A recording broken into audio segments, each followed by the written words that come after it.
Welcome to the Fabulous 413. I'm Monty Belmonte. And I'm Khalees Smith. Later in the show, Barbenheimer with Mr. Universe and Calvinmania, oh my. But first, this show, as well as the NEPM News Department, have been following the fallout for farmers after the floods of a fortnight ago. Last week, Governor Healy and Lieutenant Governor Kim Driscoll were back in Western Mass to announce their partnership with the United Way of Central Mass in the creation of the Massachusetts Farm Resiliency Fund, a place where people concerned about the flood's effects on the farms could donate to offer immediate relief. The governor said at a press conference at Mountain View Farm in East Hampton last week, when it comes to our farms, the reason we set this up is because we need people to pitch in now while we pursue all of those other federal means. If people think that there's going to be a whole bunch of money coming from the federal government this way, I'm not holding my breath. None of us are.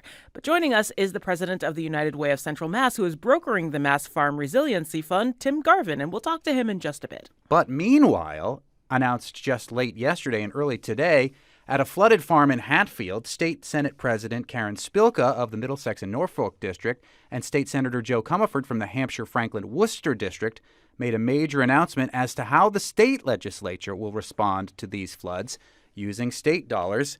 And joining us are State Senator Jo Comerford and eventually State Senate President Karen Spilka.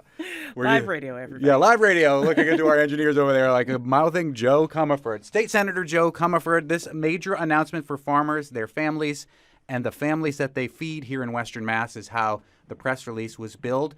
This just happened a little bit over an hour ago. Tell us what this major announcement is. Hi, everybody. Thank you so much for your continued interest. So we just left Hatfield, both the Senate President and I, really minutes ago. A large crowd gathered with senators and folks from the Healy-Driscoll administration, farmers, advocates. So what the Senate announced today is that just now a Senate poll, which is a supplemental budget poll, was released with $20 million in public money for farms and farmers. So this is a supplemental budget. I know that State Representative Natalie Blais was working on a similar bill last week that did not go through. Meanwhile, the actual budget itself is not finished. Why is this supplemental? Is this something that will be built into the final version of the actual budget whenever that's finished? You know, it's a good question. And so the supplemental budgets roll all year long. They're quite usual. It's because the large budget, the $59 billion budget, needs to be caught up to speed on numbers of issues and including relief for farmers. And so they roll very frequently. So this is a separate initiative, separate from the fiscal year 24 budget. And let me cheer Natalie Blais, Rep. Blais, really terrific efforts along with many in the Western Mass delegation on the House side. Rep. Blais made a great go for Farm Aid, and it was very soon after the first of the floods, and too soon to be able to go. But she'll be, really working super hard on this one once the Senate passes it. So this $20 million more directly addresses the total damages that have been assessed so far? Yeah, so, and I wonder if the Senate President is with us. She is now with us. Senate President Okay. Karen Spilka, thank you for joining the Fabulous 413. And Senator Jo Comerford. Thank welcome, you for having me and us. So, Madam President, I'm going to turn this over to you. But what this does is, under the Senate President's leadership, is it offers, I think, very strategic parameters for the Massachusetts Department of Agriculture Resources and the Administration and Finance folks, that's the Healy-Driscoll administration, to administer this fund on behalf of farmers who have experienced natural disasters. And it'll give our colleagues at MDAR, who are really quite expert, the parameters they need and also the flexibility they need. So right now with the floods, and this number is expected to grow with all the rain, but we've seen about 2,000 acres, 75 farms, and the last estimate is $15 million in damages, although we know that's going to go up in the next days and months. And so the Senate is really, under the direction of the Senate President, thrown down for farmers and allowed MDAR to really do the work that MDAR experts know so well.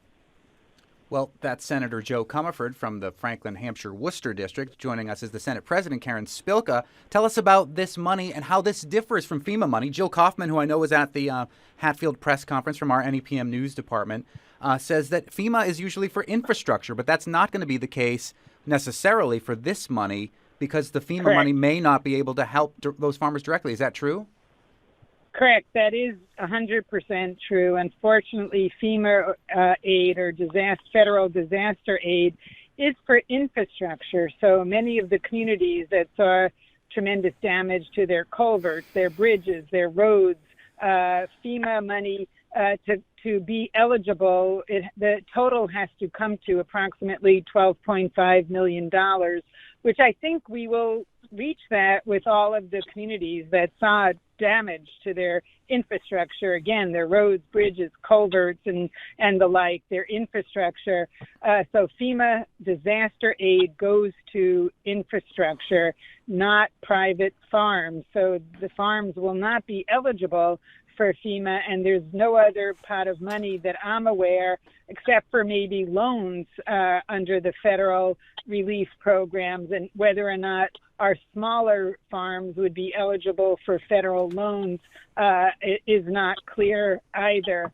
But as noted, and I know Senator Comerford has raised this as well, so many of the farmers are in debt just from year to year to keep things going. So to add debt just to get out from possibly under this catastrophe will not work for most of the farmers. So this is the first time I'm aware that the state has offered this kind of aid, but it's recognition of the role our farmers play in not only the regional food chains and providing food to our food banks, our farmers markets, our schools, our grocery stores all across the Commonwealth, and serve as economic engines for not only Western Mass, but the entire state.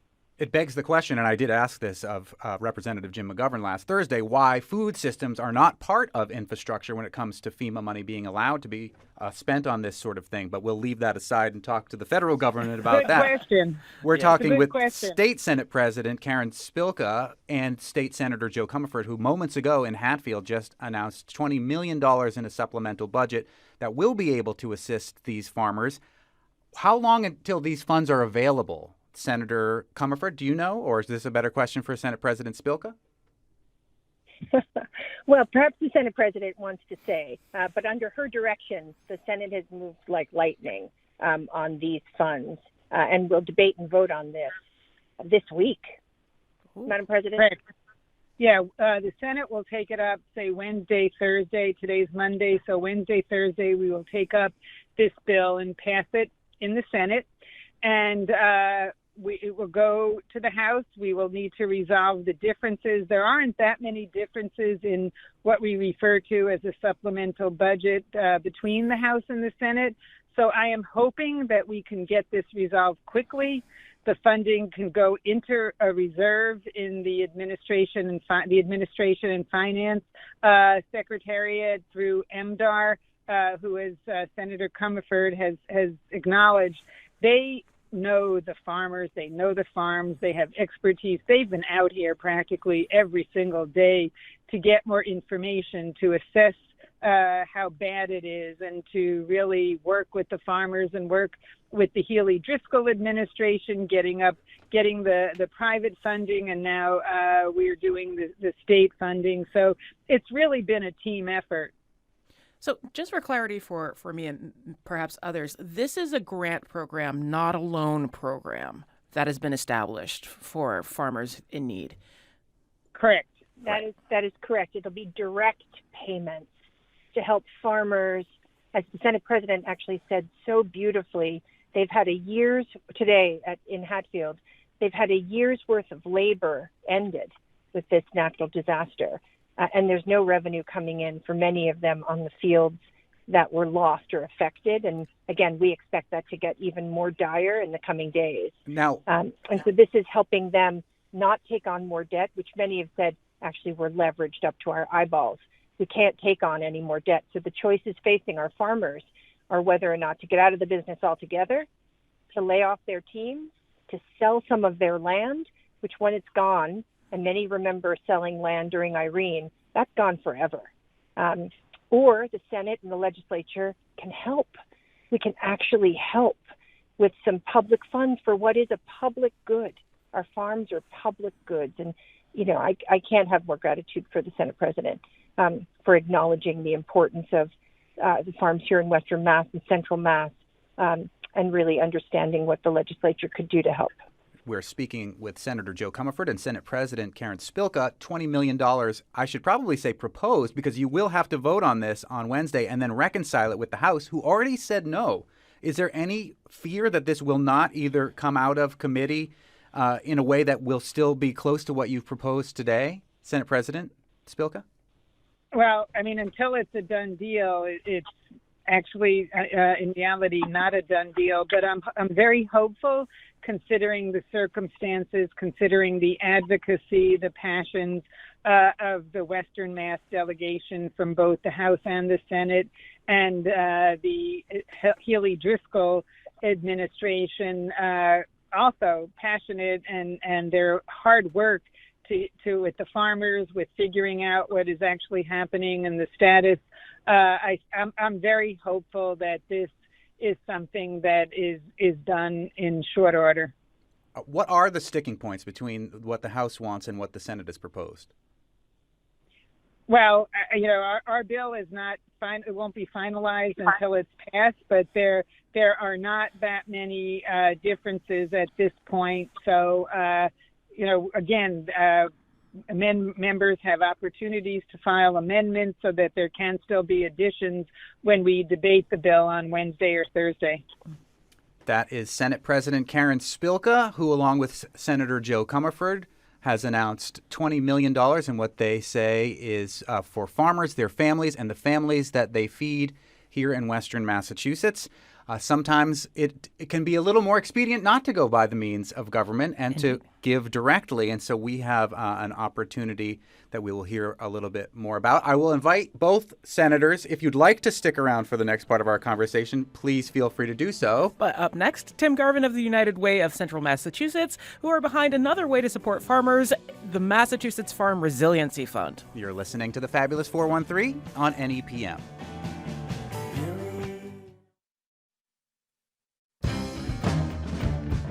Welcome back to the Fabulous 413. I'm Monty Belmonte. And I'm Khalees Smith. We are joined in the studio by Tim Garvin, who is the president and CEO of the United Way of Central Mass, who is the organization behind the newly introduced public-private partnership to support farmers in the wake of the floodings of a fortnight ago, the Massachusetts Farm Resiliency Fund.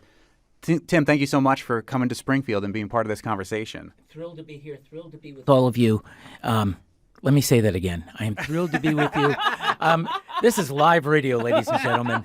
It's what makes it so much fun. When you said right in front of the microphone, you meant right in front of the microphone.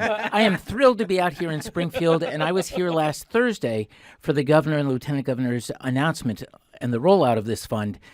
And as I said to both of you, for those listeners who might be a little bit beyond 413, get out here and drive through, see our farms, go into every farm stand and buy the place out. It is absolutely beautiful. The food is great. It is healthy. You will enjoy it, and it will help our farms. Tim, how did this idea come about? I know we just spoke with the state senators. We talked about how the House had been proposing these supplemental budgets to try to bring assistance to farmers very quickly. How did it come about that the United Way would be involved with the governor's office in creating this fund? So I think this happens an awful lot where there are people, elected officials, federal officials, state officials, local officials, who understand the role that private philanthropy plays. And that can be community foundations, it can be United Ways, it can be other family foundations. The Community Foundation of Western Mass is involved in this as well? Community Foundation in Western Mass is I'm going to say deeply and wonderfully involved. They are brilliant. They are on the ground. They know what they're doing. They are attached and connected and involved with local donors and with the farming community. They are deeply involved. I got an email Monday night at 5:55 saying, Tim, if you have a moment, please give me a call. It was from a friend of mine out of the governor's office. And the tagline and why I called that second was, we're hoping you can help Massachusetts. when you get an email like that, if you get a call like that, we're hoping you can help Massachusetts. You say yes immediately. You don't even say, what do you need me to do? What do you want me to do? What's the bandwidth? You say yes. And that's what we did. And it was really simple. We already heard the Senate President and Senator Comerford say, 75 farms, 2,000 acres, initial estimate, $15 million worth of damage. Not only is that tragic and terrible for our farms, but that's part of our entire Massachusetts economy and every single person in this state, whether it's school children, whether it's our homes for dinner tonight. We eat the produce that's created, that's grown in those farms. This affects every single one of our 351 cities and towns. We said yes. That was Monday night. That was 1 week ago. What I like to say, from flood to fund was 10 days. That's incredibly fast. And it's kind of a perfect 1-2 punch with what the state is doing, what we just heard Senate President Spilka and Senator Comerford say. $20 million, that will immediately go to support our farms and our farmers, especially, as I understand it, through Mass Department of Agriculture resources for crops lost. This private fund, the Massachusetts Farm Resiliency Fund, will be to do all those other things. We hear that farmers have loans. We need to pay those loans because they aren't going to have income coming in. Farmers have mortgages on their farms and on their houses. The farm hands, the farm workers, those wages. How do we help every single person? And what about lost equipment? We don't even know what the value of that or what the valued loss of that will be. We want to help. We're joined by Tim Garvin, the president and CEO of the United Way of Central Mass, who's the administering body behind the Mass Farm Resiliency Fund. And we are still joined by State Senators Karen Spilka, the president of the Senate, as well as State Senator Jo Comerford. You, but senators, wanted to make a point that this is not what you're doing and what Tim and the public are doing aren't necessarily mutually exclusive. Hi, Tim. Oh, go ahead, Madam President. Just quickly, absolutely. This is the phrase comes to mind. It takes a village, and I want to applaud and thank Tim and the United Way of Central Mass. I mean, this is where they fit in so wonderfully and perfectly, and I'm so thankful that they mobilized so quickly as well. But both of the $20 million from hopefully the state and this resiliency fund will dovetail together because, as you heard, the initial assessment or estimates are $15 million, or it could come to more. It could be more longer term. That there needs to be the support to the farmers, the families, the workers, et cetera. Just as Tim said, to help people to ensure that they have the resources necessary to get themselves out of this and come out strong. Plus, it covers a lot more ground to have two organizations working towards a single cause, especially when, the damages may not have covered some of those other things that you mentioned. Well, and totally right. We're looking specifically at the loss from the July 10th flooding. We know there were two other. There was the terrible February freeze, and then there was the May freeze. And if I'm not mistaken, and Senate President and Senator Comerford, brilliant work today, just absolutely brilliant. But the state Senate's $20 million supplemental could in fact extend beyond just the flooding and help more than just the 75 farms. And it's hard to even say more than just the 75. 75, that's massive. Mm-hmm. These are our biggest food producers in the entire state. But there are other farms in this area and others. The other point that I think is beautiful about this, Senate President, I believe you said this was the first time that, in your memory, the state has done this. I'm hopeful we don't have to. But we think that this will not be the first emergency, the first natural disaster that we're going to have to respond to. And it's not just going to be in Western Mass. And I don't even want to presuppose what those other places that are part of our farming community in other regions of the state might also need if and when there's a disaster that strikes them. I love the idea that this is team. I admit, I think of the U2 song, Trying to Throw Your Arms Around the World. This is our entire state, our elected officials, our government, our tax dollars. I'm proud to be a taxpayer. Our businesses, our corporations, our mom and pop shops, our farmers, our neighbors, our philanthropies, our community foundations, our community institutions, all coming together to say our farms and our farmers, the people who work and run those farms, they are important, and it's our turn to step up. So in light of climate change especially, it seems like the Massachusetts Farm Resiliency Fund is going to be permanent. Permanent is a scary word. Isn't it? I would think replenishable would be a better word.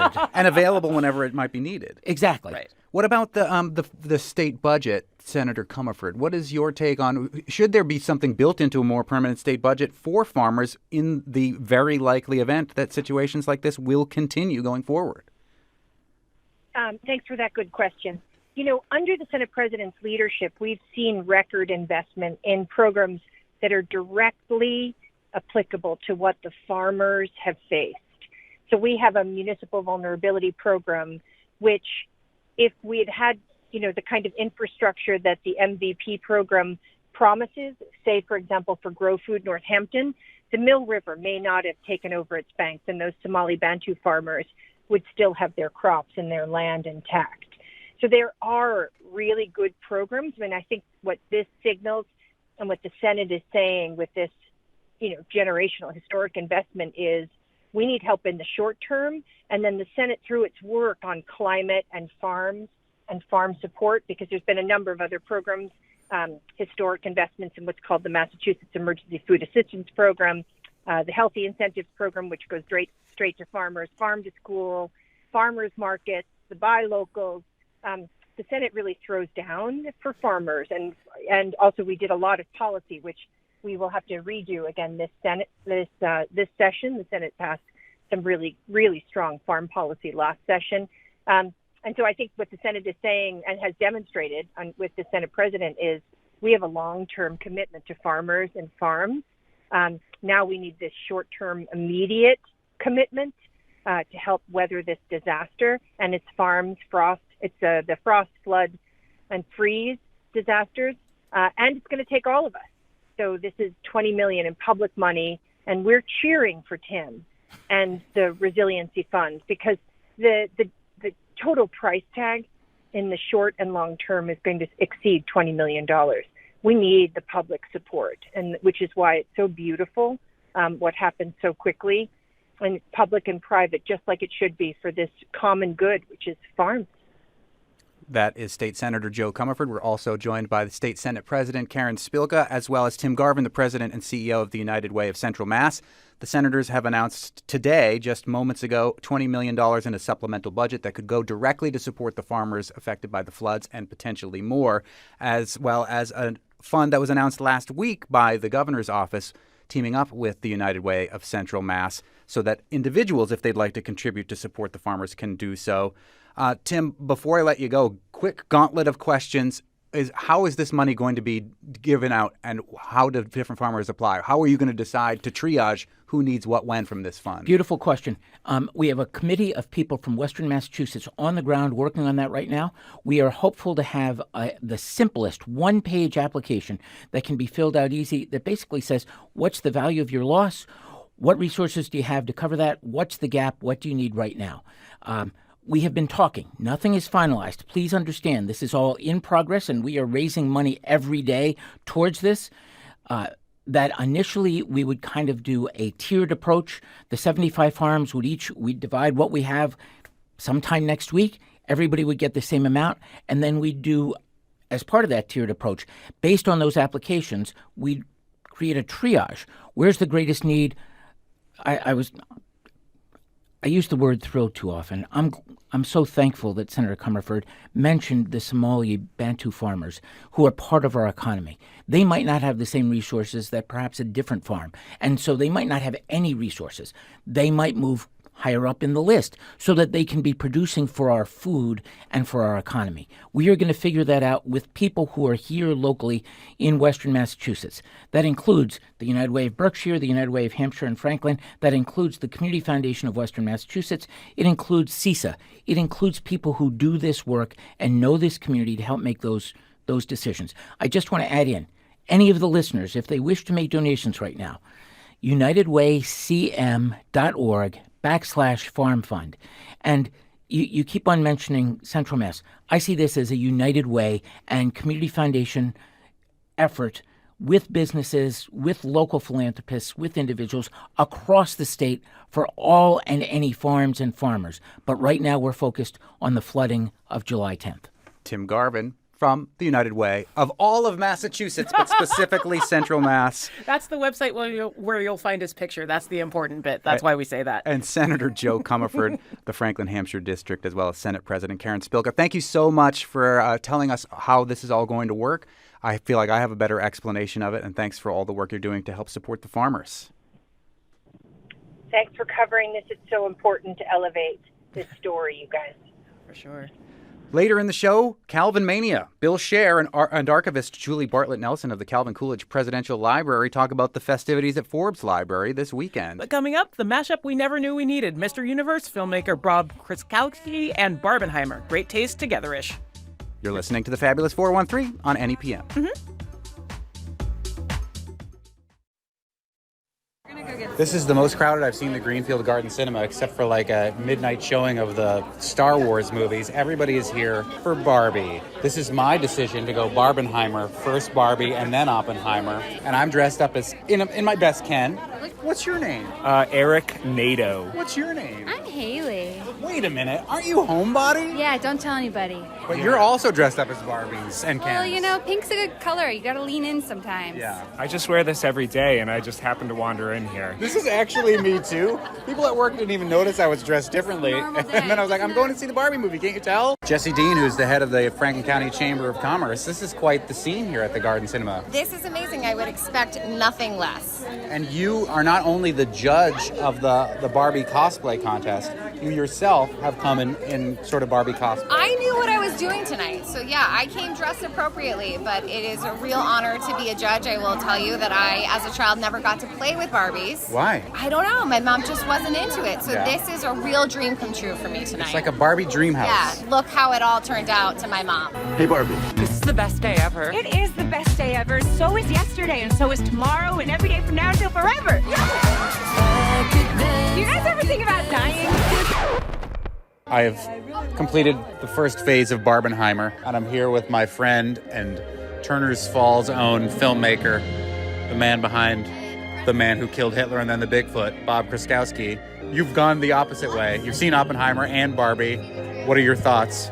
Yeah, they're strangely psychologically linked, one dealing with kind of the male ego and one dealing with the female ego. It's very, very interesting in that, and they're both excellent movies. It's really cool. What a weird weekend. What's one of your big takeaways from Barbie? Hang on, can we do it after? Yeah. All right, we move to the lobby. Now your thoughts. Yeah, they're both really strangely linked. I mean, they deal with these kind of huge zeitgeisty figures. One's fictional and one's historical, and they're both totally struggling with how they exist in that reality. It's fun because, you know, we program double features at the Shea Theater. Shameless plug, Cinema Storm, this coming Saturday. And this makes a really interesting double feature, and there's something to talk about in both of them. Oppenheimer being about nuclear war and the creation of something that you create it, you can't put it back in that box. And what does that psychologically do to you? And then Barbie's about somebody that comes out of a box and literally kind of exists in this strange world that's colorful and run by women, and then they go to the real world and it's not that at all. It plays with that in some really interesting ways. I mean, the audience just had a blast. I mean, people were... This is one of the most crowded audiences I've seen for any movie in a very long time. Yeah, since COVID. Oppenheimer is a psychological thriller, kind of at its heart, and Barbie is a psychological comedy. And so, again, they're linked in these strange ways and made by filmmakers who love what they're doing and want people to come to theaters and see movies. So go see them both. It's a great thing. All right, well, now I can't wait to see Oppenheimer. Our work here will ensure a peace mankind has never seen. Until somebody builds a bigger one. You are the man who gave them the power to destroy themselves. So we've experienced the Barbie side of things. Now it is the Heimer side of things. And I am with my resident astronomer, who also happens to be a board member of Amherst Cinema at his Amherst kitchen table, Hampshire College astronomer, Dr. Salman Hamid. Mr. Universe, you also experienced Barbenheimer this weekend, but you did Barbie. That is correct. Yeah. Against the current. Oppenheimer is a movie that we were going to talk about anyway because it's a science movie. It is a movie about one of the most famous scientists of all time. Can I have a rant Yes. before that? Thank you. Please. Because rant is the way to go these days. Kids love the rants. Exactly. The problem is there are two fascinating films by really interesting filmmakers. And my mistake was, I'm not on social media other than on Facebook. So I'm old. You either have to love a movie or you have to be indignantly hate it, which to me, it was just bizarre. So on my feed, for example, there would be people who would be saying, look, why are people going to Barbie? Oppenheimer is the best film ever. This tells you something about what's wrong with the world. Then you would have people, oh my goodness, Oppenheimer, why are we talking about this mass killing scientist and things like that? I shouldn't exclude myself out because I would look at those and I would like, fools, I am much better than that. I'm thinking, hey, people should think about films and so on and so forth. This is one of those issues that forces you to a team and not enjoy things. I don't feel that way at all. I feel like there was a celebration of these two great movies. I never felt pressured to be in any one camp over the other. The only conundrum I had is which to see first. You should come to my feed. But that aside, at a time when studios are exploiting filmmakers and exploiting writers, this is a great time to actually celebrate film. And I've never seen movie theaters more crowded. For filmmaking and movie going, this is a big weekend. And I think Barbie is playing every 5 minutes and it was still full. Yeah. No, it was a lot of fun. And seeing movies in a crowded theater where you can enjoy people's reactions. I mean, I absolutely love it. I mean, people laughing at Oppenheimer, I was like, wow, that is I was really the only funny. one laughing at Oppenheimer. There were some funny moments in Oppenheimer. There's funny moments in every movie. And I'm that one guy that laughs. Like, oh yeah, the mushroom cloud. Yeah, that wasn't the part. Oh, okay. I did leave the theater after Oppenheimer and was really upset. I mean, I was really emotional. And I felt like I wished everyone else was. It's the worst thing that's ever happened in the history of humanity, by some regards, that we've done this. We've created a bomb that killed so many people so quickly and then followed it up with a bomb that could kill everyone so quickly. So if you just talk about the movie as a movie, Oppenheimer does a fantastic job of presenting a nuanced take on a person. It is not a propaganda film. It is not simply an anti-war film or anti-bomb film, but it presents Oppenheimer in a complex light, which I absolutely love that part. There is a lot of care in the way the film is shot. I mean, Christopher Nolan, he does love films. He shoots it on, I think this one is done 65 millimeter, and he shoots it on location. I don't think there are spoilers here because people do know that this happened. And in New Mexico, the first test took place in Los Alamos. He shot it over there. By the way, if you can hear him, this is a contribution from Wookie. Yeah, Wookie the dog is ranting now about Wookie's thoughts on Oppenheimer.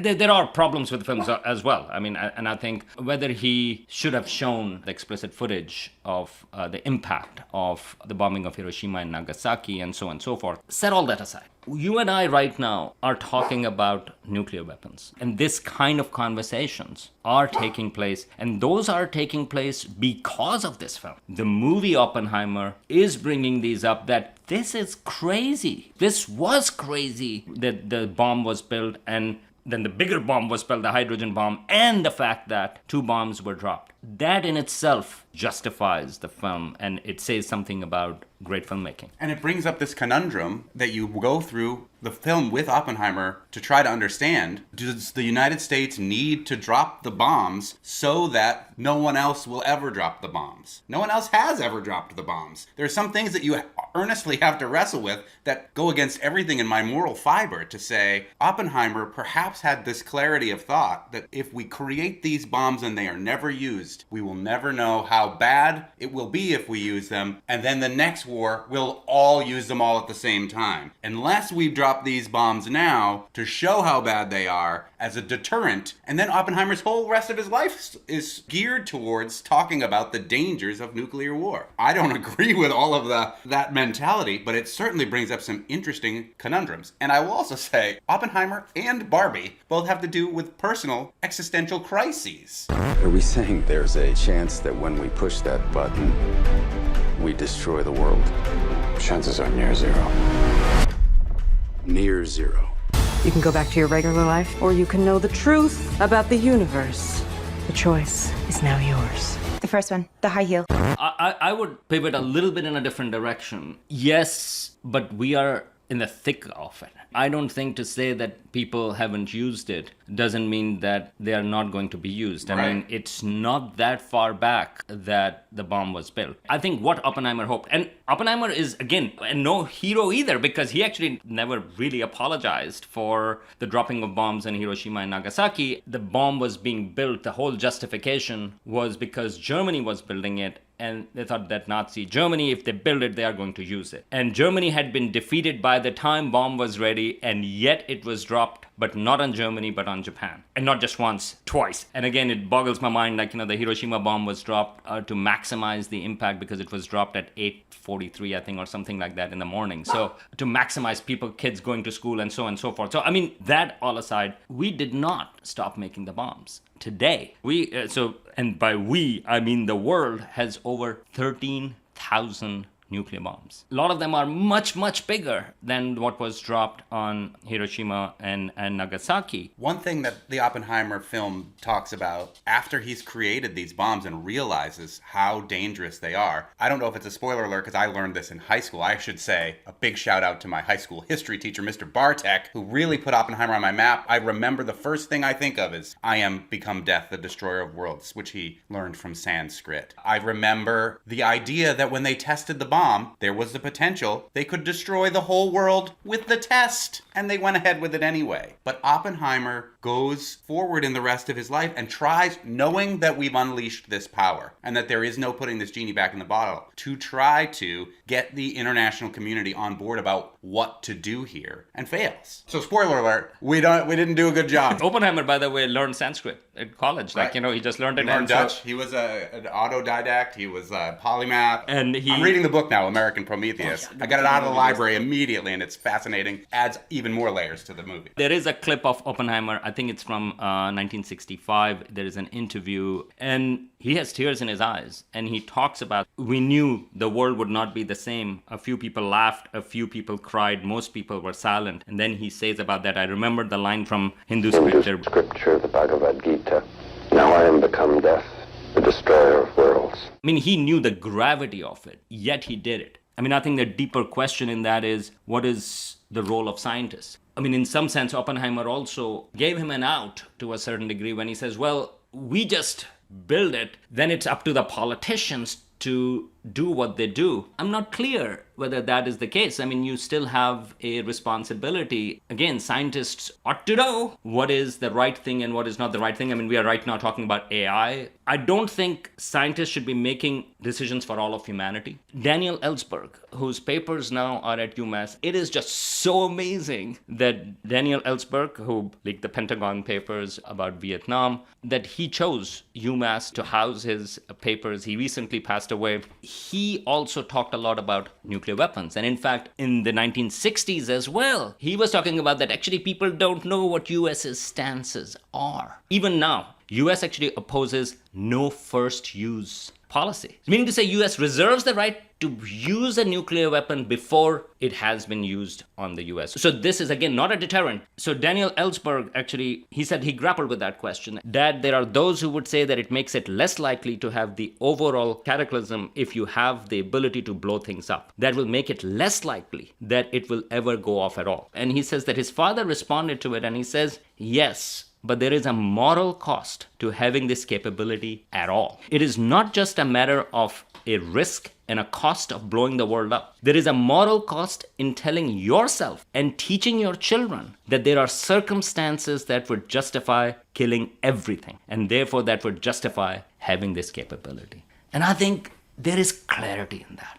I mean, it's just so great to be in an area where actually there is a very local connection to these topics. Not to mention the fact that two-time Nobel Prize winner Dr. Ira Helfand, who's been on our show, lives in Northampton and has been talking about the disarmament of the planet and the nuclear treaty that some nations have signed on, none that have nuclear weapons. International campaign to abolish nuclear weapons. I can. It comes from our valley here. I hope people will leave Oppenheimer the way that I did, feeling so desperately sad and scared for the world, because we are closer to nuclear annihilation now than even at that time. And I hope people leave Barbie and want to stick it to the patriarchy. And I'm bad like the Barbie. I'm a doll, but I still want to party. Pink felt like I'm ready to burn. Up next, Calvinmania with Bill Scher and Julie Bartlett Nelson from the Forbes Library. It has nothing to do with Calvin and Hobbes. No. Unfortunately. You're listening to the Fabulous 413 on NEPM. Welcome back to the Fabulous 413. We're joined by Julie Bartlett Nelson, archivist at the Forbes Library in Northampton. And by Bill Scher, who's the politics editor for the Washington Monthly, also the first gentleman of the city of Northampton and the vice president of the Calvin Coolidge Presidential Library and Museum Standing Committee. It's you can only stand at the Calvin Coolidge Museum. Okay. We do have a paucity of chairs, so that's actually accurate. We should work on that. This Saturday at the Forbes Library is Calvinmania, a celebration of the 30th president of the U.S., who is also the former mayor of Northampton, Calvin Coolidge. Welcome, both of you. I think some people know for sure, but other people don't know that there is a presidential library nestled in the Forbes Library in Northampton. Tell us how Calvin Coolidge's library, in light of all these spectacle libraries we've seen from other presidents, lives inside the Forbes. Julie?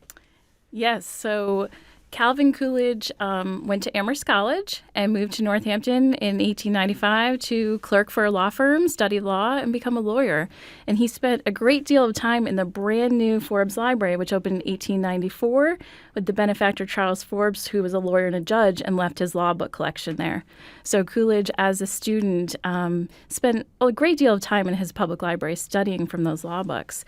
And then it was a librarian from 1912 to 1950, Joseph Harrison, who started collecting local history, ferocious collector of local history, and also a photographer himself, and he started documenting the community in Northampton and included Mayor Coolidge, Senator Coolidge, Lieutenant Governor and Governor Coolidge, and then Vice President and President, and worked directly with Calvin Coolidge, his wife Grace, and their son John to keep collecting materials to what is now the Calvin Coolidge Presidential Library Museum there. Where do you go to see the library? Is it open at all times while the library is open? Is there a special wing in there? It's up on the second floor of the library, so we do occupy the left-hand side of the second floor, about 2,000 square feet. It's open Monday through Friday from 10 to 5 and Saturday from 2 to 5.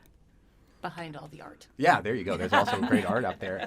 Calvin Coolidge, an interesting historical figure, Bill Scher. I believe I learned from your wife, the mayor of Northampton, that the only race he ever lost in his time was for city councilor in Northampton. Do I remember that? School committee, right. I knew it was a...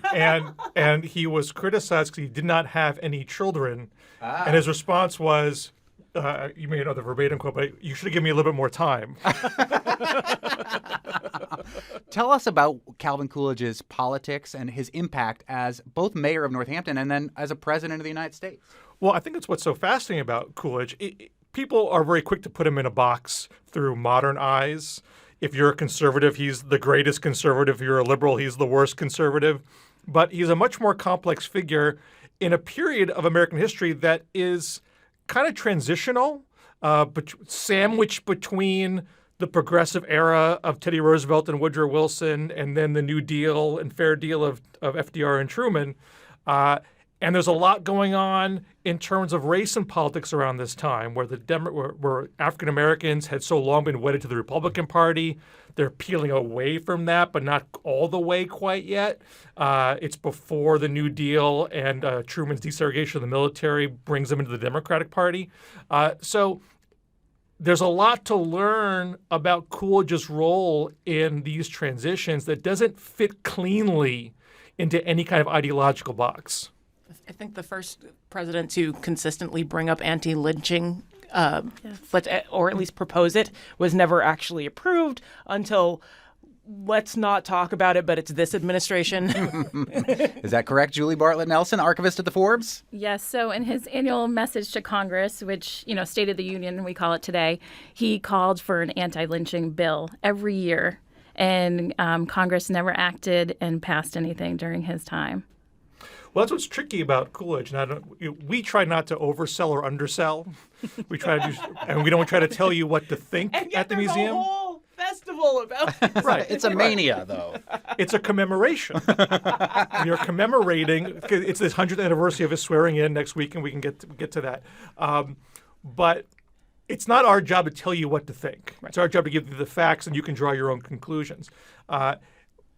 He was an advocate of the anti-lynching law, but he also didn't lean in super hard. Yeah.